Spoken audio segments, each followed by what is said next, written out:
E aí pessoal da NET, aqui é o Felipe de novo no canal Mundo Seiya. Estou interrompendo o cronograma de vídeo de análises mais uma vez para falar sobre uma coisa muito importante. Uma campanha que tende a fazer a Toei Animation entender, os donos da franquia entender que um remake de Saint Seiya em 2D, né, seguindo o mangá, é importante, tá? Então se você está interessado nesse assunto, concorda com a gente ou não concorda também, fica com nesse vídeo para analisar os pontos que eu tenho para falar aqui, né? E no final, muitos de vocês vão entender e vão concordar comigo que o remake 2D de Saint Seiya é importante, né? Também queria dar os créditos ao Caio Palma, né? Eu peguei a imagem da thumb emprestada dele, é um Seiya V1, ficou muito bonito, né? Um Seiya V1 do mangá, como seria se fosse ele no anime, tá?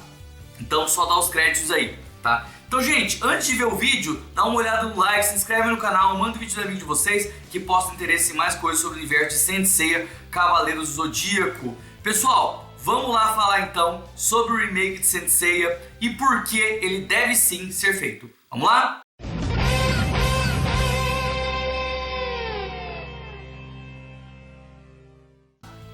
Então, gente, é o seguinte, né? Eu sei que muitas pessoas têm muito apego ao material original, cresceu com o anime clássico, né? Cresceu com os 4 filmes da Toei, com a dublagem clássica, com a trilha sonora, e isso não vai desaparecer, tá? Vocês vão continuar tendo as memórias de vocês que o anime clássico nunca vai deixar de existir, independente de ser feito remake, 3 remakes, 4, 5 remakes, remake 2D, 3D, remake filme, remake de jogo, não importa. As suas memórias do clássico estarão lá, né? E o clássico nunca deixará de existir. A gente tem outros exemplos de remake aí, né, no mercado, e o remake de Samurai X, remake de Fullmetal Alchemist, remake de Hunter vs Hunter, Dragon Quest, tá? E as séries clássicas, elas continuaram existindo, né? E as pessoas que gostavam das séries antigas continuam gostando, né? E isso não é um impeditivo, tá? Eu vou citar aqui alguns motivos de por que um remake é extremamente necessário, tá? Bom, vamos considerar um pouco o público, tá, gente? Saint Seiya é uma série que faz sucesso e fez sucesso na América Latina, em alguns países da Europa e no Sudeste Asiático e no Japão, tá? Então, assim, ela não faz sucesso mundialmente falando. Tem muitos lugares onde Saint Seiya não consegue atingir. Não é só os Estados Unidos, mas outros lugares como a Inglaterra, como a Alemanha, como a Índia, e muitos países grandes aí, onde Saint Seiya não atinge, não é mundial, né? E mesmo na América Latina, tem alguns países aí que a gente não vê muito falar, né? Que tem tanto fã assim, né? Então, é importante que pessoas novas venham, né? E como que as pessoas novas vão vir, né? Você tem obras, por exemplo, como Dragon Ball, em que qualquer coisa nova, com as lutinhas ali, uma pessoa nova assiste e vira fã. Com Saint Seiya, o buraco é mais embaixo, porque depende do entendimento da história, depende de conhecer os personagens, depende do drama, e sentir os personagens. Então não é tão fácil assim como uma série que você faz qualquer história ali, tendo uma lutinha legal, você vai pegar fã novo. Com Saint Seiya não funciona desse jeito, tá? E aí, o que o fã novo tem que fazer para acompanhar Saint Seiya? Gente, se ele não gostar de ler mangá, ele tem que assistir o anime clássico, tá? Assim, não tem muitas portas de entrada hoje se a pessoa não gosta de ler, tá? A porta de entrada é o anime clássico mesmo, tá? O filme Lenda do Santuário e o COTS, eu acredito que não são boas portas de entrada, tá? A porta de entrada é o anime clássico mesmo. E aí você tem o primeiro problema, que é a parte técnica, tá? O anime clássico usa técnicas antigas de animação, paletas de cores antigas, tá? Ele usa uma direção de episódio com um ritmo diferente do que as pessoas estão acostumadas hoje em dia. Então tem um ritmo de episódio daquela época em que às vezes não rendia tanto o episódio assim, tá? Claro que você tem essa coisa do episódio não render, nos anos 2000 também foi assim, no Naruto também não rende o capítulo, né? Mas hoje em dia os episódios de anime rendem, tá? Eles são feitos na medida ali para render, né? E na época não era assim. Na época, episódios eles tinham que começar no momento A e terminar no momento B. E entre isso, tem muitas cenas paradas, personagem olhando pro nada, né? Repetição de diálogo, né? Que anime às vezes tem repetição de diálogo mesmo, mas o anime clássico de Sensei exagera muito na repetição de diálogo em relação ao mangá e em relação aos animes modernos também, né? Então essa parte técnica acaba atrapalhando, tá? Claro, vai ter gente que vai conseguir passar por essas questões e conseguir aproveitar o que Sensei tem para mostrar, tá? Mas se você faz uma história removendo essas questões, você vai atingir muito mais pessoas, né? Que às vezes vão travar lá na Guerra Galáctica, vão travar nos Cavaleiros Negros e não vão conseguir prosseguir a história justamente porque tem essa sensação que não anda, né?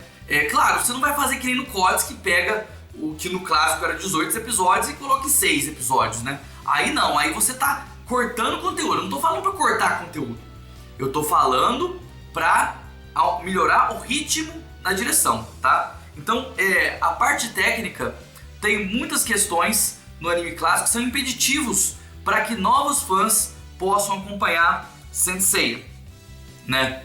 Bom, parte 2, né? Ponto B aqui que eu queria falar. O ponto B é em relação à continuidade, tá?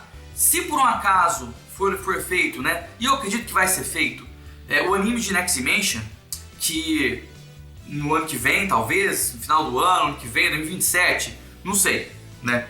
Você vai ter aí 3 fases de continuidade pro anime de Sensei.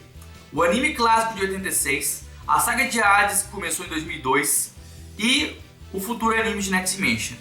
E aí você pensa, você vai ter uma animação com técnicas modernas, né? Aí a pessoa viu, legal, tal, continuação de uma coisa antiga, aí vai ver o antigo. Aí o antigo tem uma linha diferente, do 2002 já é uma linha diferente, 2026 vai ser outra linha diferente, né? As histórias, o anime clássico de 86 e a saga de Hades já não conversam 100%, tá? Você tem uma diferença visual, né? Até alguns designs, como o Elmo do Shura, né? Você tem algumas coisas do anime clássico que não foram mencionadas na saga de Hades. Tem aquela questão do Mestre Cristal que não foi mencionado direito, e depois lá no booklet do DVD eles falaram, tentaram dar desculpinha, tipo, por que não foi mencionado, né? Os Cavaleiros de Prata revividos eram os Cavaleiros de Prata canônicos, os Cavaleiros de Prata não canônicos não foram revividos. Então você tem algumas diferenças entre o clássico e a saga de Hades. Tudo bem, né? Se você colocar uma terceira história, você vai ter ainda mais diferenças, né? Você vai ter a questão da armadura de virgem, a questão do Shaka aparecer lá no ND, né? Algumas outras questões, né? E isso a gente que tá aqui na fandom, a gente entende, a gente acompanha e tal. Mas uma pessoa nova que vai pegar o clássico lá atrás, depois vai pegar em 2002, depois vai pegar em 2026, eu acho que fica muito bagunçado para a pessoa entender o que é cada coisa, né? Se a história for feita dentro de uma mesma série, né? Saga parte pré-12 casas, Poseidon e Hades e ND, dentro da mesma sequência, com a mesma equipe, a coisa funciona e flui de uma maneira melhor, sem contradições, tá? Claro, a ideia é que pegue a história do mangá, e faça ali certinho a história do mangá. Mas mesmo que mudem alguma coisa, vai seguir o mesmo raciocínio, a história vai seguir a mesma sequência com o mesmo raciocínio, sem contradições entre eles, né?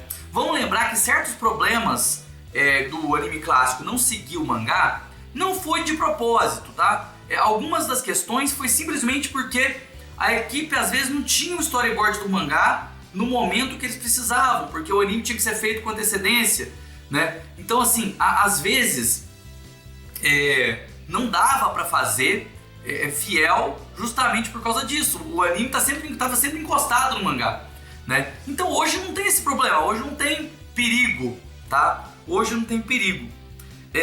Bom, outra questão que eu acho super importante, tá? O imaginário em relação aos personagens, tá?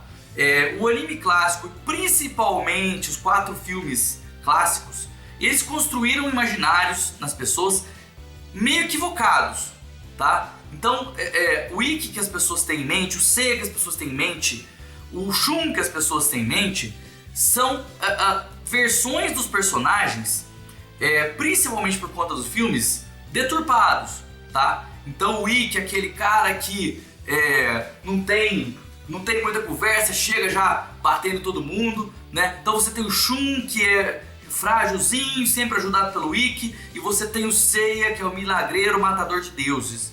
As coisas no original não são muito bem assim, tá? E eu até confesso que se for assistir o anime sem considerar os filmes, a distorção é menor. A distorção aconteceu mais fortemente por conta dos filmes, né? Então assim, se você cria o único jeito de quebrar esse imaginário das pessoas em relação aos personagens e tentar trazer um imaginário do que os personagens são na realidade, é recontar a história através de um remake 2D, tá? Isso ajudaria a criar um imaginário melhor, né, das pessoas em relação aos personagens de Saint Seiya, né? E claro, para as pessoas novas já vão conhecer os personagens verdadeiros, que são mais profundos, são menos rasos, menos estereotipados e mais interessantes, né? Bom, eu gostaria que, se alguém aqui quiser falar outros motivos em que um remake de Saint Seiya é interessante, né, pode falar aqui embaixo. Eu nem tô citando as diferenças anime e mangá, tá? Obviamente que eu acho a história do mangá muito mais bem explicada, você consegue entender a história melhor e o motivo das coisas acontecerem lendo o mangá, tá? Mas isso nem é o motivo principal para ter um remake, né? Os motivos que eu citei são mais importantes, né? Mas é claro, eu ficaria muito feliz de ver a história melhor contada, tendo explicação de por que o Yoga foi na Guerra Galáctica, tendo explicação de por que a Guerra Galáctica existiu, né? Tendo um motivo plausível para o Ikki atacar eles, que não fosse ser servo do santuário, ter uma explicação melhor sobre o Grande Mestre, que no anime faz uma bagunça em relação ao Grande Mestre. Tudo isso é mais interessante, mas eu acredito que os 3 motivos que eu coloquei são mais relevantes para Saint Seiya em geral. No final, gostaria de convidar todo mundo que chegou aqui, né, a entrar no Twitter e ir na campanha do Ítalo Santana, tá? O Ítalo Santana é um fã conhecido aí nos grupos, né? Então vai lá na postagem do Ítalo Santana, ele tá fazendo uma postagem por dia, né, dizendo pra Toei por que a Toei precisa fazer um remake 2D seguindo a Final Edition e com qualidade, né? Então eu queria que vocês fossem em cada postagem dele, né, desde o dia 1º de janeiro, escolhe as postagens lá, né, dá um curtir na postagem e dá um retweet na postagem, tá? Quanto mais pessoas fizerem isso, né, não tô falando que vai ter remake agora, gente, mas a Toei precisa saber que tem gente querendo, né, e isso tem que entrar na pauta da Toei, isso tem que entrar na discussão da Toei, ela tem que levar isso em consideração, né, porque aparentemente tem muita gente lá que acha que tudo que eles fizeram é perfeito, que não tem como melhorar, não tem como consertar, e tem sim, tá? Então assim, vai lá, por favor, todos aqui que são inscritos no Mundo Seiya, né, todos aqui que seguem o Mundo Seiya, vou colocar o link na descrição aqui, vai no Twitter do Ítalo Santana, né, e dá um retweet e um like nas postagens dele, né, que vai chegar na Toei de alguma forma. Inclusive já chegou em algumas pessoas do Japão, a gente já discutiu lá no Twitter sobre isso, né, e a gente quer que chegue mais. Vai ser o ano inteiro, até 31 de dezembro, né, todos os dias, até 31 de dezembro, né, retweetando e marcando Toei Animation no Twitter. Eu conto com vocês aqui no Mundo Seiya para ajudar nessa campanha. Até mais, pessoal. Tchau, tchau.